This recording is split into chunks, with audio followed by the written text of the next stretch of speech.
আসসালামু আলাইকুম। ইন্দোনেশিয়ার একটি সত্যিকার অভিশপ্ত গ্রামের গল্প এটি, যেখানে একটি বানাসপাতি জিনের আসরে অসংখ্য মানুষ নিজেদেরকে ফাঁস লাগিয়ে মারা গিয়েছিল। বানাসপাতি হলো এমন জিন যারা কিনা জঙ্গলে বাস করে, আর যদি কোনো গ্রামের কেউ তাদের এই বাসস্থানের কোনো ক্ষতি করে থাকে তাহলে ওই জিন পুরো গ্রামবাসীর পিছে পড়ে যায়। এই জিনের নাম ছিল পুলং গান্তুং। এখন এই গ্রামটি কিভাবে এই জিন দ্বারা অভিশপ্ত হয়েছিল এবং এই জিনের আসর থেকে মুক্তির উপায়ও বা কি, তাই জানবো আজকের এই গল্পে। বাস্তব ঘটনা অবলম্বনে তৈরি সদ্য মুক্তি পাওয়া ইন্দোনেশিয়ান হরর গল্প এটি। তাই চলুন কোনো রকম দেরি না করে সরাসরি চলে যাওয়া যাক গল্পে। গল্পের শুরুতে আমরা ইন্দোনেশিয়ার একটা গ্রামের দৃশ্য দেখতে পাই। কিদুল নামক এই গ্রামের দিকে যেন ধেয়ে আসছিল ভয়ানক কোনো শক্তি, যেটা আগুনের রূপ নিয়ে ঢুকে পড়ে একটা বাড়ির ভেতরে। অর্থাৎ এটা আর কিছুই নয়, বরং এক প্রকার জিন ছিল, বানাসপাতি জিন। জিনটি ওই বাড়িতে থাকা এক মহিলাকে আসর করে নেয়। সাথে সাথে মহিলাটি হাসতে হাসতে দড়ি এবং চেয়ার হাতে নিয়ে বেরিয়ে আসে এবং একটি উঁচু গাছের কাছে এসে বলতে থাকে যে সে অনেক ক্লান্ত। একথা বলতে বলতেই সে ওই গাছের ডালে দড়ি বাঁধে আর এরপর চেয়ার নিয়ে তার উপর দাঁড়িয়ে পড়ে। তখনই ঘর থেকে বেরিয়ে আসে এই মহিলার একমাত্র মেয়ে, যাকে দেখে মহিলাটি একবারের জন্য বলে ওঠে সাহায্য করো। তবে সে আর কিছু বলার সুযোগ পায় না, সেখানেই দড়িতে ঝুলে পড়ে এবং ছোট্ট এই মেয়ের সামনেই খুবই ভয়ানকভাবে মৃত্যুবরণ করে সে। এখন এখান থেকে দৃশ্য পরিবর্তিত হয় এবং আমরা রায়ান নামক একজন ছেলেকে দেখতে পাই, যে কিনা শহরে তার মায়ের সাথে থাকতো। রাতে ঈশার নামাজ শেষ করা মাত্রই তার কাছে একটা কল আসে। কলটি কিদুল নামক ওই গ্রামের কারসিদি নামক একজন লোক করেছিল। লোকটি এখানে প্রথমে কনফার্ম করে নেয় যে রিয়ানের বাবা সাতু কিনা। রিয়ান যখন হ্যাঁ বলে তখন সে জানায় যে সাতু মারা গিয়েছে। তাই রিয়ান যেন কিদুল নামক ওই গ্রামে আসে, কেননা সাতু তার ছেলের জন্য কিছু জিনিস রেখে গিয়েছে, যা শুনে রিয়ান বেশ অবাক হয়। এমন সময় আমরা রিয়ানের পেছনে এক বৃদ্ধার আত্মাকে দেখতে পাই। রিয়ানও এটা অনুভব করতে পারে, তবে সেদিকে তাকাতেই ওই বৃদ্ধার আত্মা সেখান থেকে গায়েব হয়ে যায়। সে কি দেখলো এটা চেক করার জন্য যখন রায়ান বাইরে যায় তখনই বাড়িতে ফিরে আসে তার মা মার্লিনা। মার্লিনা যখন রায়ানের কাছ থেকে জানতে পারে যে তার বাবা মারা গিয়েছে তখন তার বিশ্বাস হতে চায় না। সে রায়ানকে বলে যে নাম্বার থেকে তার ফোনে কল এসেছিল সেই নাম্বারে ব্যাক করতে। তবে রিং হওয়ার পরও কেউ এবার ফোনটা রিসিভ করে না। রায়ানের মনে হচ্ছিল তার একবার গ্রামে যাওয়া উচিত, তবে তার মায়ের এমনটি মনে হচ্ছিল না। তখন রায়ান মার্লিনাকে বলে যে তার বাবা হয়তোবা মার্লিনার উপর চিট করেছে, সে হয়তোবা জুয়া খেলতো, কিন্তু তারপরও সে তার বাবা। 10 বছরের বেশি হয়ে গিয়েছে সে তার বাবাকে দেখেনি, আর এখন এই সংবাদ শোনার পর সে ওইখানে যেতে চায়। তবে মার্লিনা তাকে সাফ সাফ নিষেধ করে দেয় এবং এখানেই থেকে তার বাবার জন্য দোয়া করতে বলে। একথা বলে মার্লিনা যখন চলে যাচ্ছিল তখনই আচমকা তার পেছনে আমরা ওই বৃদ্ধার আত্মাকে দেখতে পাই, যে জিনিসটা মার্লিনাও অনুভব করে। তবে পরক্ষণেই সে আবারও গায়েব হয়ে যায়। এখন পরদিন সকালের দৃশ্য আমরা দেখতে পাই, যেখানে মার্লিনা তার ছেলের জন্য খাবার রেডি করে তাকে ডাকতে যায়। তবে রায়ান তো ঘরে ছিল না। সে সেখানে রায়ানের লিখে যাওয়া একটা মেসেজ দেখতে পায়, যেখানে রায়ান লিখে গিয়েছিল যে সে তার বাবার কাছে যাচ্ছে, কারণ এটাই তার উচিত বলে মনে হয়েছে। এখন ওই সময় আমরা রায়ান এবং তার 3 ফ্রেন্ডকে দেখতে পাই। মূলত বেন এবং এলসা রায়ানের ফ্রেন্ড হলেও আলানা ছিল রায়ানের গার্লফ্রেন্ড। তারা 4 জনই মূলত ওই গ্রামে যাচ্ছিল রায়ানের বাবার আত্মার মাগফিরাতের জন্য। তবে যাওয়ার সময় আমরা একটা জিনিস লক্ষ্য করি, আলানাকে তার এক্স বয়ফ্রেন্ড বারবার কল করছিল, যেটা লক্ষ্য করে এলসা। এলসা তখনই আলানাকে ফ্রেডির নাম্বার অর্থাৎ তার এক্স বয়ফ্রেন্ডের নাম্বার ব্লক লিস্টে দিয়ে দিতে বলে। আলানাও ঠিক তাই করে। ওই সময় তার মায়ের কল আসে। রিয়ানের আলানার পরিবারের সাথেও বেশ ভালো সম্পর্ক ছিল, তাই সে নিজে এখানে আলানার হয়ে তার মায়ের সাথে কথা বলে। আর এরপর ফোনটি দেওয়ার জন্য সে যখনই পিছে ঘুরে তাকায় তখনই চমকে ওঠে, কেননা পেছনে আলানা এবং এলসার মাঝখানে সে ওই বৃদ্ধার আত্মাকে দেখতে পেয়েছিল, যে কিনা পরক্ষণেই গায়েব হয়ে গিয়েছিল। এ কারণে আর কেউ ওই আত্মাকে দেখতেও পায় না। তবে তার করা এই চিৎকারের কারণে তাদের কোনো মতে অ্যাক্সিডেন্ট হতে হতে রক্ষা হয়। এখন গ্রামে পৌঁছে তারা দেখা করে কারসিদির সাথে। কারসিদির সাথে যোগাযোগ করে এবং তার পাঠানোর লোকেশন অনুযায়ী মূলত রায়ান তাদেরকে নিয়ে এই গ্রামে পৌঁছাতে পেরেছিল। রিয়ান এখানে কার্সিদিকে জিজ্ঞাসা করে যে তার বাবার কিভাবে মৃত্যু হয়েছিল। উত্তরে কার্সিদি জানায় যে তার বাবা ফাঁস লাগিয়ে নিজেকে শেষ করে দিয়েছে। এত বছর পর বাবার নেওয়া এমন পদক্ষেপ রিয়ানের জন্য বেশ শকিং ছিল। তাই তো আর দেরি না করে বাবার কবর দেখতে রিয়ান তার বন্ধুদেরকে নিয়ে চলে যায় গোরস্থানে। সেখানে গিয়ে রিয়ান দেখতে পায় তার বাবার মাথার কাছে থাকা ফলকটি কালো কালারের ছিল। এই ব্যাপারে জিজ্ঞাসা করলে কার্সিদি বলে কারণ তার বাবা পুলুঙ্গান্তুং এর শিকার ছিল, যা শুনে তারা একটু অবাক হয়। তখন কার্সিদি খুলে বলে পুলুঙ্গান্তুং হচ্ছে এক প্রকার জিন। এদেরকে ইন্দোনেশিয়ান ভাষায় বানাসপাতি জিন বলা হয়। জঙ্গলে এই জিনগুলো থাকে এবং এদেরকে দেখতে আগুনের গোলার মতো। মৃত্যুর এক সপ্তাহ আগে থেকেই সাতু অর্থাৎ রিয়ানের বাবা বেশ স্ট্রেসের ভেতর দিয়ে ছিল। এটাই হলো প্রথম লক্ষণ যে পুলুঙ্গান্তুং কাউকে নিজের টার্গেট করতে চলেছে। এভাবেই টার্গেট বেঁধে শেষমেশ যখন পুলুঙ্গান্তুং কোনো ব্যক্তির উপর আছর করে তখন ওই ব্যক্তি নিজেকেই ফাঁস লাগিয়ে মারা যায়। এই জিনের শিকার শুধুমাত্র রায়ানের বাবা নয়, বরং কার্সিদির নিজের বোনও। সে এখানে তার বোনের কবরও তাদেরকে দেখায়, আর এরপর তারা কবর জিয়ারত করতে আরম্ভ করে। ওই সময় ওই গোরস্থানে আসা দুজন মহিলাকে লক্ষ্য করে বেন, যারা কিনা তাদেরকে এই কবরের কাছে দেখে বেশ কানাঘুষি করছিল। Dharavi is one of the world's most heavily populated communities that plunges into utter darkness every day. But we are here to change that. We brought solar lamps to over 1,000 people across Dharavi, making a promise of a better life and better tomorrow for these people. এই ব্যাপারে কোনো রকম গুরুত্ব না দিয়ে তারা চলে যায় সাতুর বাড়িতে। সাতু অর্থাৎ রিয়ানের বাবা এই বাড়িতে থাকতো। এটা জানার পর রিয়ানের বেশ ভালো লাগে। তবে আলানা এইভাবে এরকম জঙ্গলের ভেতরে থাকা বাড়িতে থাকতে চাইছিল না। সে বলে পাশে কোনো হোটেলে গিয়ে উঠতে। তখন কার্সিদি জানায় যে এই গ্রামে কোনো হোটেল নেই, তাই তাদের জন্য এখানে থাকাটাই ভালো হবে। কোনো রকম সাহায্যের প্রয়োজন হলে কার্সিদির বাড়ির সামনেই, তারা সেখানে যেতে পারে। এই কথা বলে সে চলে যায়। তখন বেন রিয়ানকে জিজ্ঞাসা করে যে তারা এখান থেকে কখন যাবে। রিয়ান বলে যে তার বাবা তার জন্য নাকি একটা কাঠের বক্সে কিছু একটা রেখে গিয়েছে, যে ব্যাপারটা কার্সিদি তাকে বলেছে ওই জিনিসটা এই বাড়িতেই পাওয়া যাবে। জিনিসটি খুঁজে পাওয়া মাত্রই তারা এখান থেকে চলে যাবে। যদিও এখানে থাকতে অনেকটা ভয় পাচ্ছিল আলানা। এখন ভেতরে যাওয়ার পর তারা সকলে মিলে ওই জিনিসটা খুঁজতে থাকে। এভাবেই কেটে যায় 2 ঘন্টা। রাত হয়ে গিয়েছিল, তাই তো এই ব্যাপারটা নিয়ে বেন অনেকটা চিন্তিত হয়ে পড়ে। এখন এরপরও বেশ কিছুক্ষণ কেটে যায়। এখন আলানা ওয়াশরুমে যায়, তবে সেখানে তার ভীষণ ভয় করছিল, যে কারণে সে এলসাকে বাইরেই দাঁড়িয়ে থাকতে বলে এবং দরজাও লক করে না। তখনই আচমকা সে একটা ছায়া নড়ে উঠতে দেখতে পায়, যা দেখে মনে হচ্ছিল কেউ যেন গলায় ফাঁস লাগিয়েছে। এটা দেখে আলানা আরো বেশি ভয় পেয়ে যায় এবং চিৎকার করে ওঠে। তখনই এলসা এবং রিয়ান সেখানে চলে আসে এবং তাকে কোনো মতে ভেতরে নিয়ে যায়। আলানা এত বেশি ভয় পেয়ে গিয়েছিল যে তার জ্বর চলে এসেছিল। সে তখনই বাড়িতে ফিরে যেতে চাইছিল, কিন্তু রিয়ান চাইছিল ওই বক্সটি পাওয়ার পরই বাড়িতে ফিরে যেতে। যে ব্যাপারটা নিয়ে এলসা তাকে কথা শোনাতে থাকলে বেন বলে তারা দুজন যদি চায় তাহলে বাড়িতে ফিরে যেতে পারে, তবে বেন গাড়ি চালাতে পারবে না। এটা স্পষ্টভাবে জানিয়ে সে বাড়ির বাইরে চলে আসে এবং ধূমপান করতে আরম্ভ করে। এমন সময় তার গ্যাস লাইটটি পকেটে রাখতে গিয়ে নিচে পড়ে যায়। গ্যাস লাইটটি তুলতে যাওয়া মাত্রই সেটি যেন গাড়ির নিচের দিকে কেউ টেনে নিয়ে যায়। সে এটা নেওয়ার চেষ্টা করছিল, ঠিক তখনই আমরা সেখানে 2টো ভয়ানক পা দেখতে পাই। এই ভয়ানক কিছুর উপস্থিতি বেনও টের পায়, তবে সে সেখানে কিছুই দেখতে পায় না। ওই সময় আমরা ভেতরের দৃশ্য দেখতে পাই, যেখানে আলানার জ্বরে গা পুড়ে যাচ্ছিল। এই মুহূর্তে তাকে এই অবস্থায় নিয়ে রওনা দেওয়া ঠিক হবে না, তাই তো রিয়ান যায় গাড়ির ভেতর থেকে ঔষধ নিতে, যেটা খাওয়ার পর হয়তোবা আলানার একটু ভালো লাগবে। গাড়ির কাছে যেতেই বেন তাকে জানায় যে তার মা তাকে বারবার কল করছিল। সে রিয়ানের সাথে কথা বলতে চায়, তবে রিয়ান তার ফোন ধরছে না। তখন রিয়ান বলে সে তার মাকে কল ব্যাক করবে।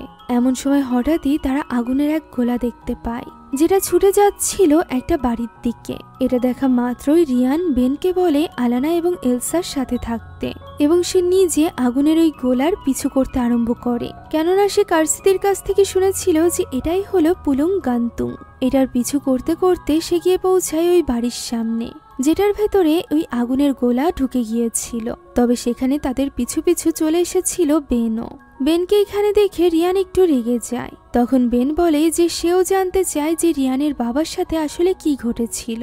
এমন সময় হঠাৎই বাড়ির ভেতর থেকে একজন মহিলা রশি হাতে বেরিয়ে আসে, যে কিনা বারবার বলতে থাকে যে সে অনেক ক্লান্ত হয়ে পড়েছে। তার পিছু পিছু ছুটে আসে তার হাজবেন্ডও। রিয়ান এবং বেন মহিলাটিকে আটকাতে গেলে সে তাদেরকে ঠেলে ফেলে দেয়, সেই সাথে নিজের হাজবেন্ডকেও উঁচু করে ছুঁড়ে ফেলে দেয়। বোঝাই যাচ্ছিল যে মহিলাটি স্বাভাবিক নেই। রিয়ান এবং বেন তাকে আটকাতে যেতে চাইছিল, তবে তখনই তাদের পায়ে একটা দড়ি পেঁচিয়ে যায়, যেটা খুলতে খুলতে মহিলাটি জঙ্গলের ভেতরে চলে যায়। তারা যখন জঙ্গলের ভেতরে গিয়ে পৌঁছায় তখন আচমকা গাছের সাথে গলায় ফাঁস লাগিয়ে মহিলাটি ঝুলে পড়ে, যা দেখে হতবাক হয়ে দাঁড়িয়ে থাকে রিয়ান এবং বেন। তখনই সেখানে চলে আসে কারসিতি তাদেরকে জানায় পুলাং গান্তুং এর কারণেই এমনটি হয়েছে।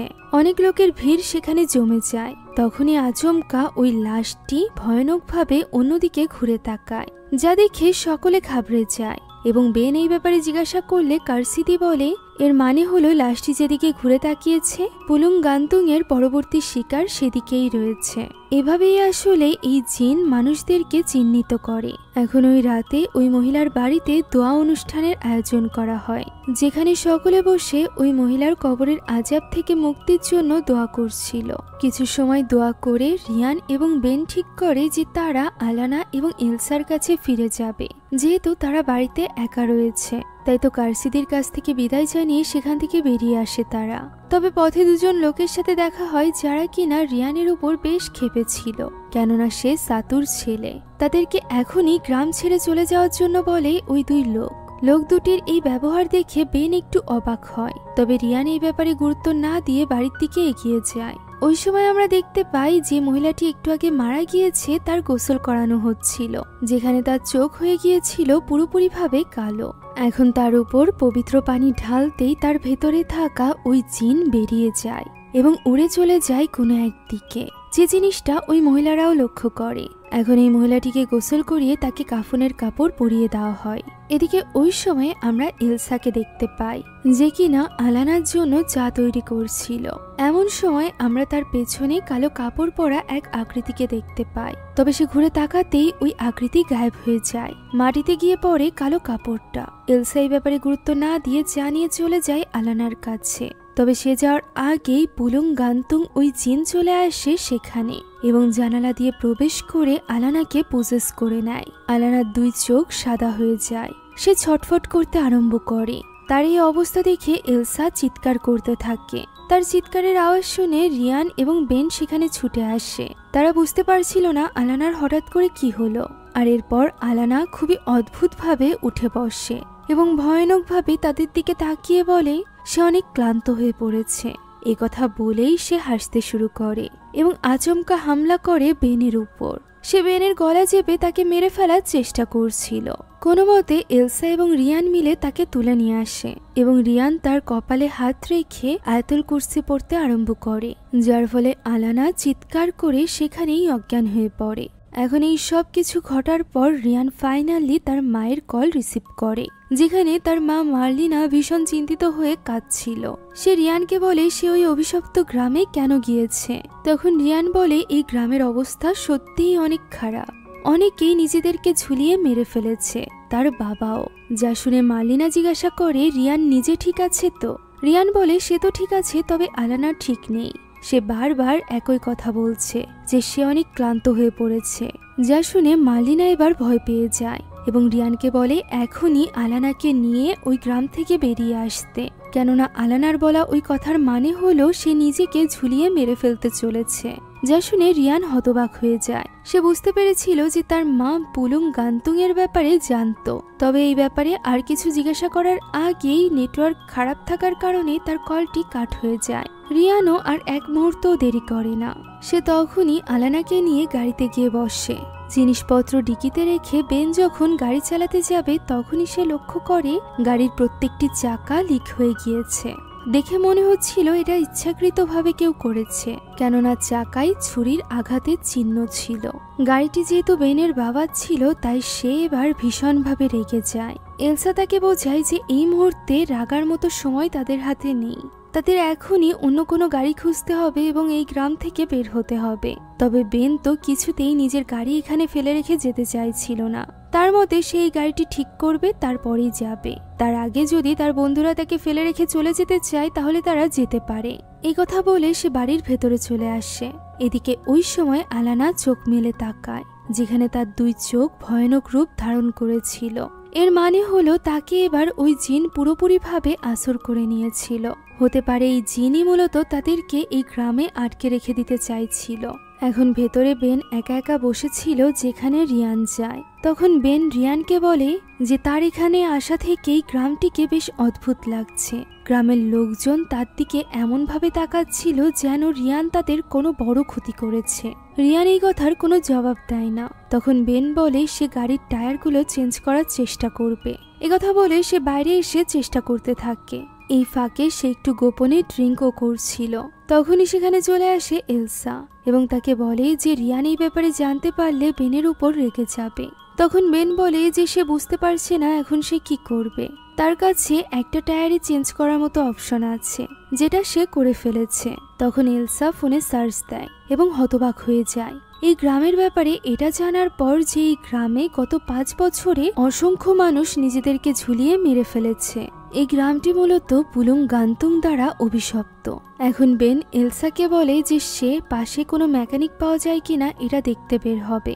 একথা বলে সে একটা টায়ার নিয়ে বেরিয়ে পড়ে, যেখানে রাস্তায় আমরা দেখতে পাই তার পিছে পড়ে গিয়েছিল একটা জিন, যে কিনা আচমকাই তার গলায় ফাঁস লাগায় এবং তার দম আটকে তাকে মেরে ফেলার চেষ্টা করে, আবার পরক্ষণেই গায়েব হয়ে যায়। আমরা বুঝতে পারি এই গ্রামে পুলুং গান্তুং বাদেও আরো অসংখ্য বানস্পতি জিন ছিল। বেন এই ঘটনায় অনেকটা ভয় পেয়ে গিয়েছিল। এখন দৃশ্য চলে আসে এলসার কাছে, যার পাশেই ঘুমিয়েছিল আলানা। হঠাৎ করে সে আয়নার রিফ্লেকশনে একটা ভয়ানক জিনকে দেখতে পায়, যে কিনা দেওয়াল বেয়ে আলানার কাছে এগিয়ে আসছিল। আয়নায় তাকে দেখা গেলেও সরাসরি তাকে দেখা যাচ্ছিল না। এই ঘটনায় এলসা অনেকটা ঘাবড়ে গিয়েছিল। তাই তো ঘুমিয়ে থাকা আলানার ঘুম ভাঙানোর চেষ্টা করতে থাকে সে, তবে আলানার ঘুম কিছুতেই ভাঙছিল না। এমন সময় সেখানে হঠাৎই রিয়ান চলে আসলে সে ঘাবড়ে যায় এবং রিয়ানকে সে যা দেখেছে তা খুলে বলে। এটা জানার পর রিয়ানও তার ঘুম ভাঙানোর চেষ্টা করতে থাকে। তখনই আচমকা জ্ঞান ফিরে আসে আলানার।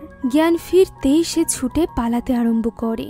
ছুটে গিয়ে সে তুলে নেয় একটা দড়ি, যা দেখে রিয়ান এবার ঘাবড়ে যায়। সে আলানাকে আটকানোর চেষ্টা করতে থাকে, তবে এত চেষ্টা করার পরও রিয়ান এবং এলসা কিছুতেই আলানাকে ধরে রাখতে পারে না। সে ছুটে বাইরে চলে যায় এবং বেয়ে উঠে যায় বড় একটা গাছের উপরে। তার পিছু পিছু সেখানে ছুটে চলে আসে রিয়ান এবং বেন।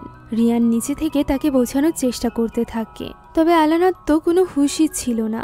সে ডালের সাথে দড়ি বেঁধে ঝুলে পড়ে, যা দেখে রিয়ান তার কাছে ছুটে যায় এবং তার পা ধরে উঁচু করে ধরে এবং বেনকে বলে দ্রুত রশিটি কেটে দিতে।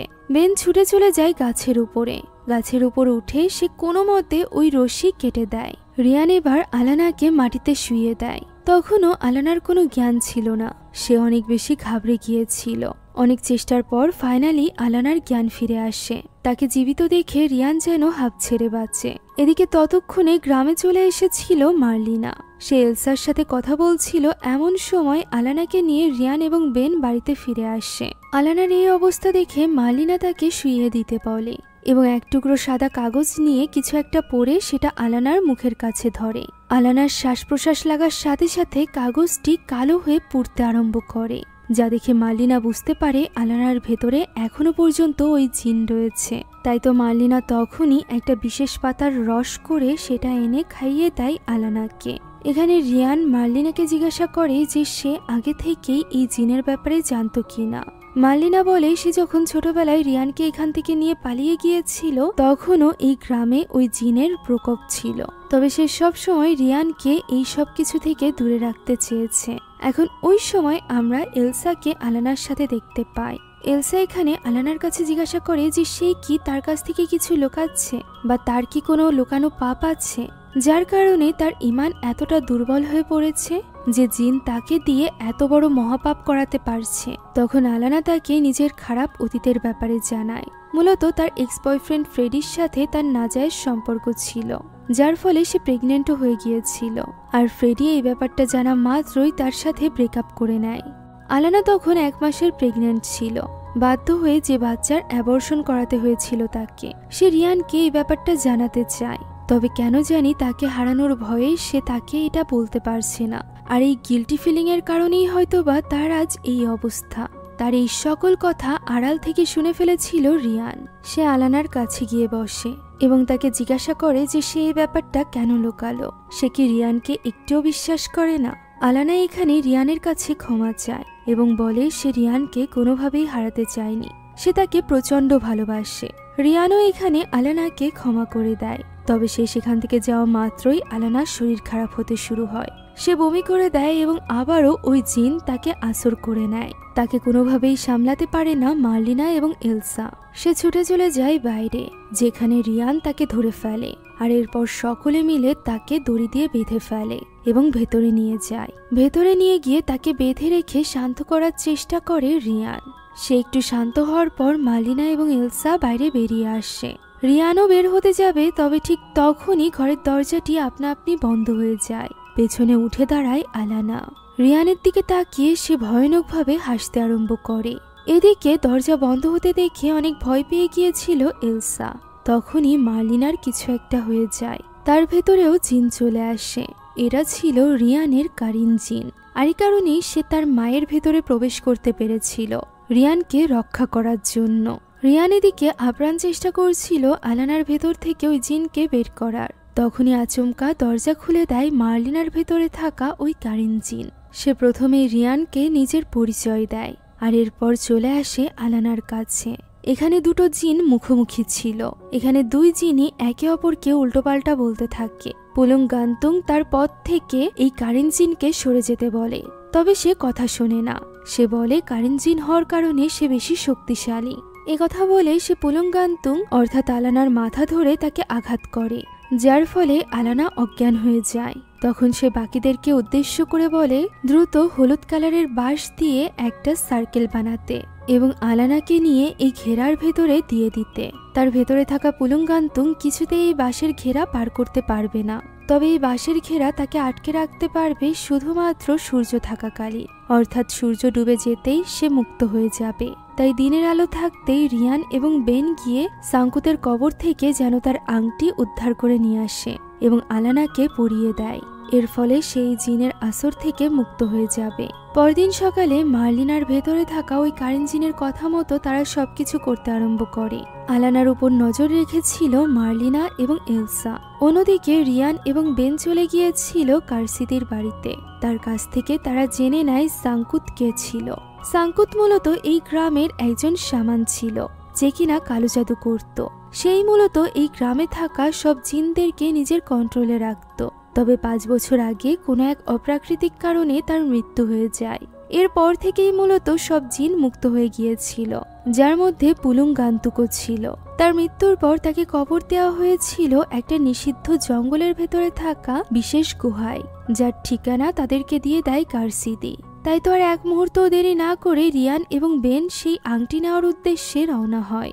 যাওয়ার আগে কার্সিদি তাদেরকে সাবধান করে দেয় যে ওই জঙ্গলের ভেতরে ভয়ানক সব জিনে ভরা, তাই তারা যেন সাবধানে যায়। এখন তারা দুজন জঙ্গলের ভেতরে পৌঁছে গিয়েছিল, যেখানে আচমকাই পেছন থেকে বেনের বাবা তাকে ডাকতে থাকে।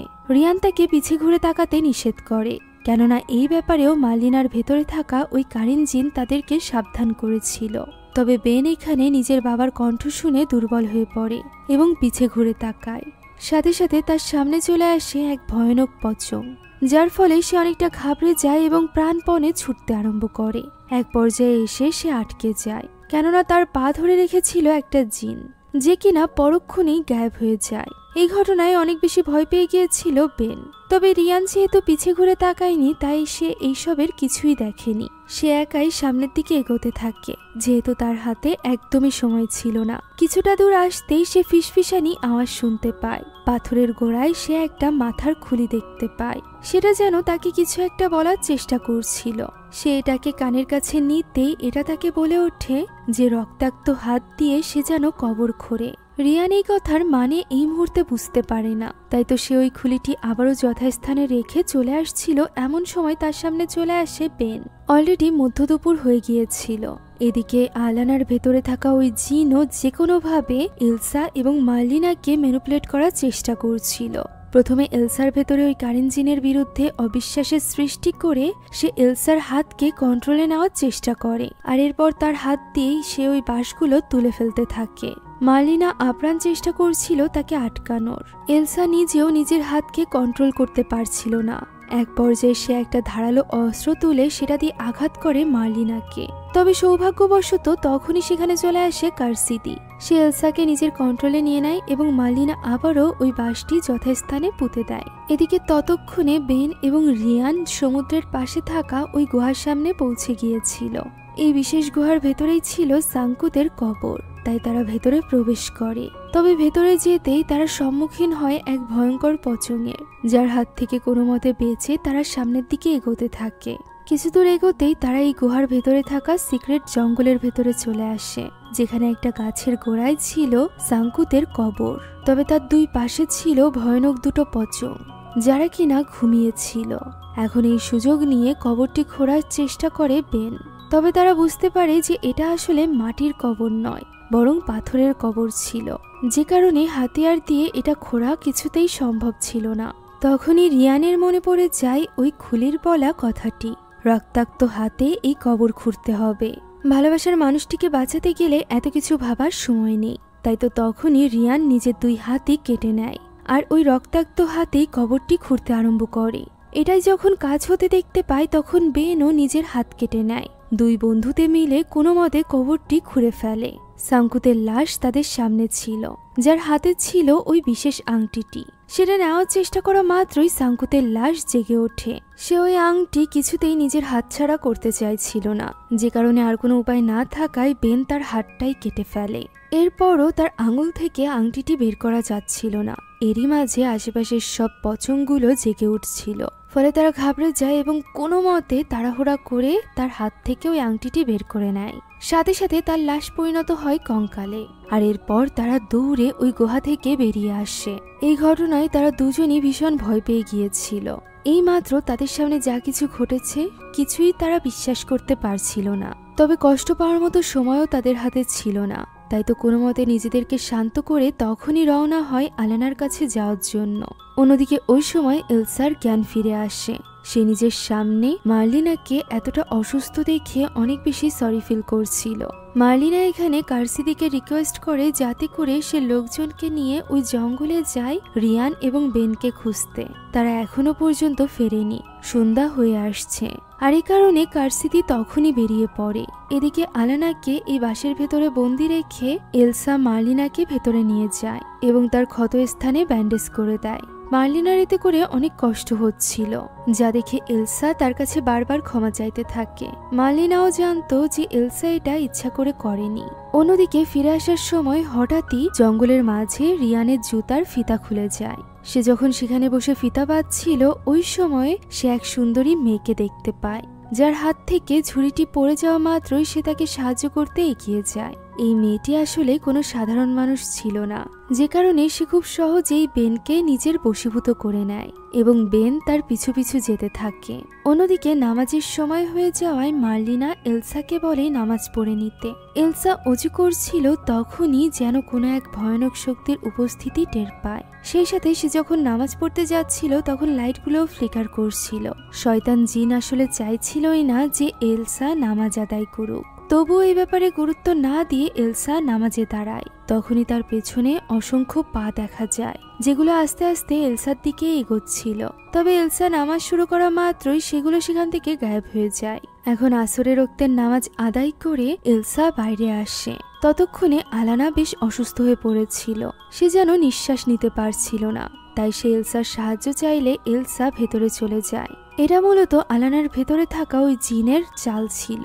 ভেতরে যাওয়ার সাথে সাথে সে এলসার উপর হামলা করে এবং তার গলা চেপে ধরে। সে মূলত এলসার হাত দিয়ে জোর করে ওই বাঁশগুলো উঠাতে চাইছিল, কেননা সে নিজ হাতে ওই বাঁশ স্পর্শ করতে পারবে না। তবে এলসা কোনো মতে তাকে ঠেলে ফেলে দিয়ে বাইরে চলে আসে। ফলে আলানার ভেতরকার জিন এবারও এই কাজে ব্যর্থ হয়। অন্যদিকে বেনকে নিয়ে ওই জিন জঙ্গলের অনেকটা ভেতরে চলে এসেছিল। এবার ওই জিন নিজের আসল রূপে চলে আসে এবং বেনের উপর হামলা করতে থাকে। এভাবেই হামলা করে সে বেনকে নিজের বশে নিয়ে নেয়। আর এরপর সে তাকে যা কিছু বলছিল বেন তাই করছিল। সে একটা পাথর উঠিয়ে নিজের মাথায় আঘাত করতে থাকে। তবে সৌভাগ্যবশত তখনই সেখানে চলে আসে রিয়ান। রিয়ান এখানে বেনকে আটকে নেয় ঠিকই, তবে ওই জিনের কথায় বেন এখানে রিয়ানের উপরই হামলা করতে আরম্ভ করে। যেটা বুঝতে পেরে এবার রিয়ান জিনের মাথায় হাত রেখে আয়াতুল কুরসি পড়তে আরম্ভ করে। বেন এখানে বারবার রিয়ানকে আঘাত করছিল, তবে এ ব্যাপারে গুরুত্ব না দিয়ে রিয়ান আয়াতুল কুরসির পাঠ চালিয়ে যায়। এর ফলে ওই জিন অদৃশ্য হয়ে যায়, সেই সাথে বেনও অজ্ঞান হয়ে পড়ে। অনেক চেষ্টার পর রিয়ান তার জ্ঞান ফেরায় এবং তাকে নিয়ে জঙ্গলের পথ ধরে বাইরে আসার শুরু করে। তখনই তাদেরকে নেওয়ার জন্য কিছু লোকের সাথে পৌঁছে যায় কারসিতি। কারসিতি তাদেরকে দেখে জিজ্ঞাসা করে যে তারা ওই আংটিটি পেয়েছে কিনা।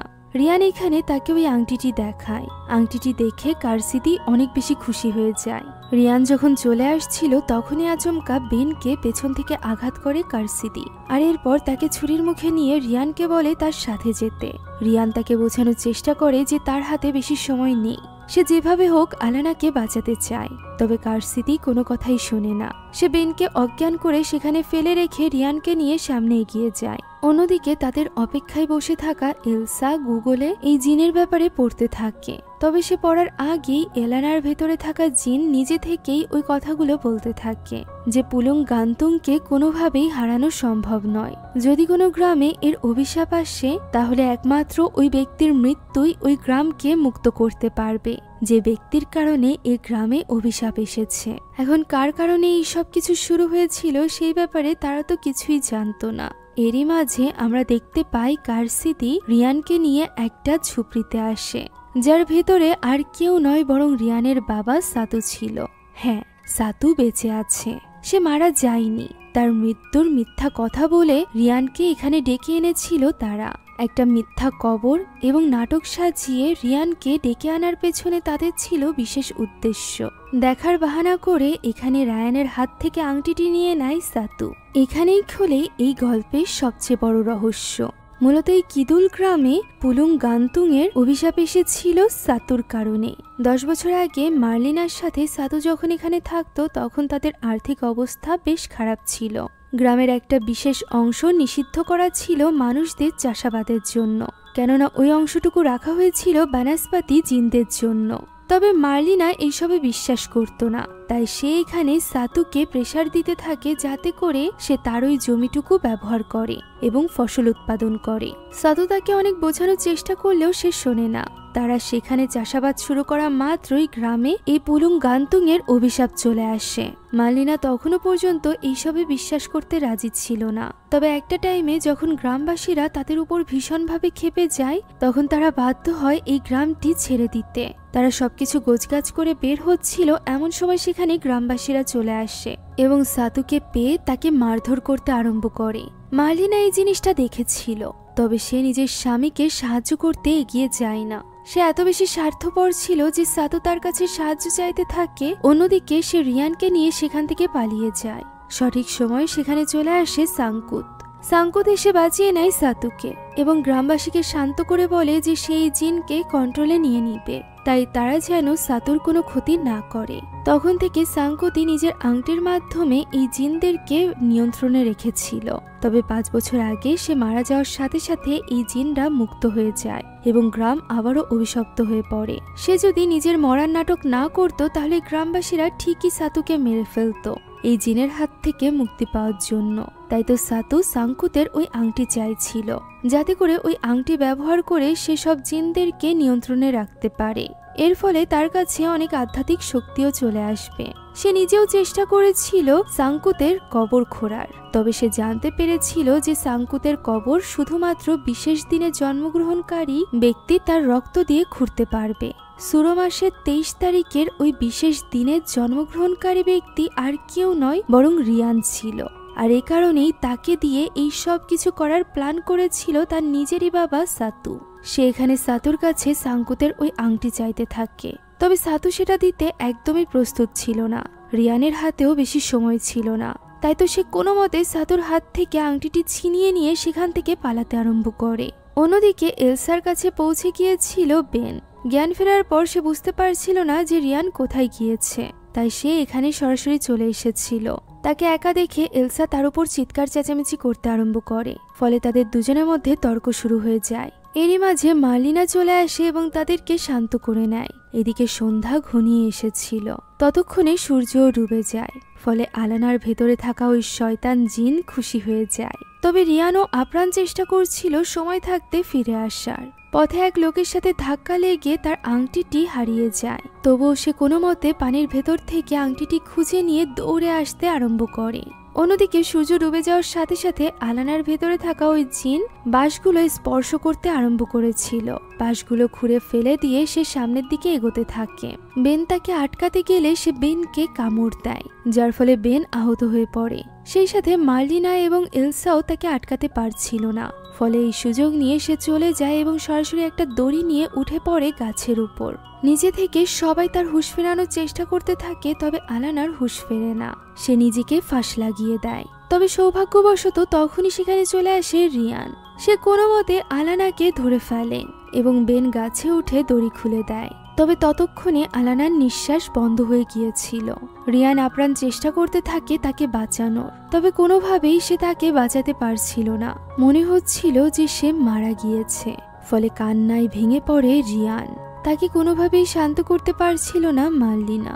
তবে এরই মাঝে মার্লিনার হঠাৎই কিছু একটা হয়ে যায়। তার ভেতরে আবার ওই কারিন জিন চলে আসে। সে তাদেরকে সুসংবাদ দেয় যে আলানা মারা যায়নি, বরং সে জিনের ওই দুনিয়াতে চলে গিয়েছে।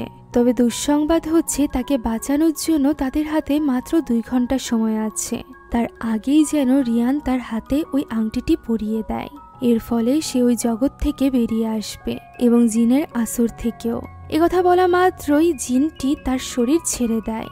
রিয়ান আংটিটি বের করে আলানার হাতে পরাতে যাবে, এমন সময় সেখানে চলে আসে সাতু এবং তার হাত থেকে ওই আংটিটি ছিনিয়ে নেয়। মার্লিনা এবং রিয়ান দুজনই তাকে বোঝানোর চেষ্টা করে যে আলানার হাতে এখনো সুযোগ আছে বেঁচে থাকার, তবে সাতু তার কোনো কথাই শুনতে চায় না। সে তো সব শক্তি নিজের করতে চাইছিল। সে চাইছিল না আর কারোর আঙুলে এই আংটিটি পরা হোক। আর এই কারণেই সে রিয়ানকে আঘাত করে সেখান থেকে পালাতে আরম্ভ করে। রিয়ান এবং বেন তার পিছু করলেও তাকে হারিয়ে ফেলে। কুঁড়ে ঘরে যায় তাকে খোঁজার জন্য, তবে সেখানেও সে ছিল না। ওই সময় আমরা সাতুকে দেখতে পাই যে কিনা কার্সিদির সাথে পরিকল্পনা করছিল কিভাবে সে সবগুলো জিনকে বশে নিবে। তখনই সে চিৎকার শুনতে পায় রিয়ান এবং বেনের, ফলে সে এবার ঠিক করে যে আগে সে নিজের সন্তানকে শায়েস্তা করবে। তাই তো সেই আংটির মাধ্যমে কিছু পচংকে নিয়ন্ত্রণ করে পাঠিয়ে দেয় বেন এবং রিয়ানের কাছে, যারা কিনা বেন এবং রিয়ানের উপর হামলা করতেই যাচ্ছিল। তবে তারা কোনো মতে সেখান থেকে নিজেদের জীবন বাঁচিয়ে পালায়। এমনকি তারা সাতুর খোঁজও পেয়ে যায়। তাকে আঘাত করে তার হাত থেকে আংটিটি নিয়ে তারা সেখান থেকে পালাতে আরম্ভ করে। এই সব কিছু করতে তাদের হাতে বেশি সময় ছিল না, আর মাত্র কয়েক সেকেন্ডই বাকি। এলসা আলানাকে বলছিল ওই শক্তির সাথে লড়াই করতে।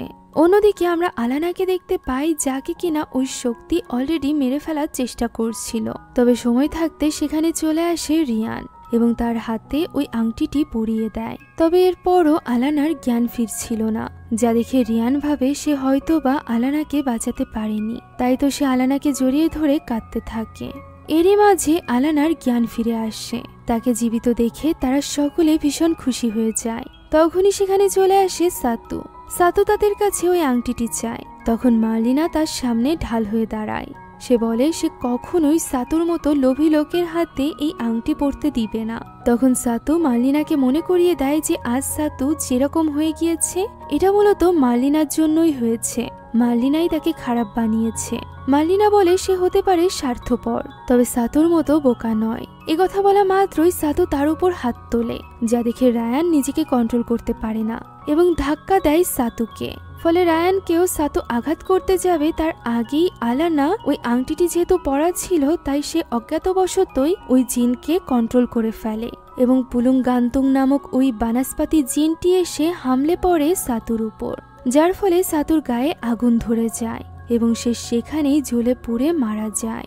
এখন পরদিন সকালে তারা ওই গ্রাম থেকে বেরিয়ে আসে। ফিরে যাওয়ার সময় একটা ফসলের ক্ষেতের কাছে রায়ান বেনকে গাড়ি থামাতে বলে এবং ওই আংটিটি নিয়ে ওই ফসলের ক্ষেতের মাঝে ফেলে দেয়। আর এরপর তারা বাড়িতে ফিরে আসে। এই ঘটনার পর রিয়ানের ইমান আরো বেশি স্ট্রং হয়ে গিয়েছিল। সে এক ইমামের সাথে দেখা করে, যেখানে সে ইমামকে প্রশ্ন করে যে যদি কোনো জিনের বশে এসে কেউ নিজেকেই নিজে শেষ করে দেওয়ার মতো মহা পাপ করে তাহলে তার কি একই শাস্তি হবে যেমনটি কোরআনে উল্লেখ আছে। ইমাম বলে যে হ্যাঁ, কেননা জিন অথবা শয়তান তাদেরকেই বশে আনতে পারে যাদের ইমান দুর্বল হয়, আর দুর্বল ইমানের ব্যক্তিদেরকে দিয়েই শয়তান এই মহাপাপগুলো করায়। তাই তো রিয়ান ঠিক করে যে সে তার ইমান আরো বেশি শক্তিশালী করবে। এখন সেখান থেকে বাড়িতে ফিরেই রিয়ান হতবাক হয়ে যায়, কেননা তার সামনে ঝুলছিল তার মায়ের লাশ। তার মা নিজে থেকেই নিজেকে শেষ করে দিয়েছিল, যা দেখে কান্নায় ভেঙে পড়ে রিয়ান।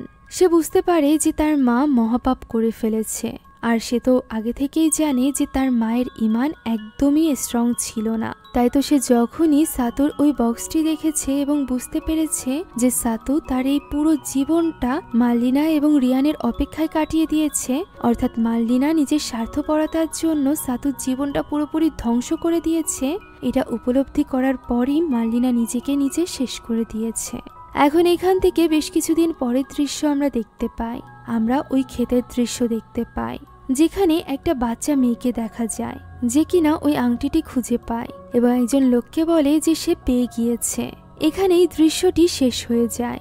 হতে পারে আবারও কোনো লোভী ব্যক্তি এই আংটির পেছনে পড়ে আছে। এই ব্যাপারে আপনাদের কি মনে হয় কমেন্টে অবশ্যই জানাবেন।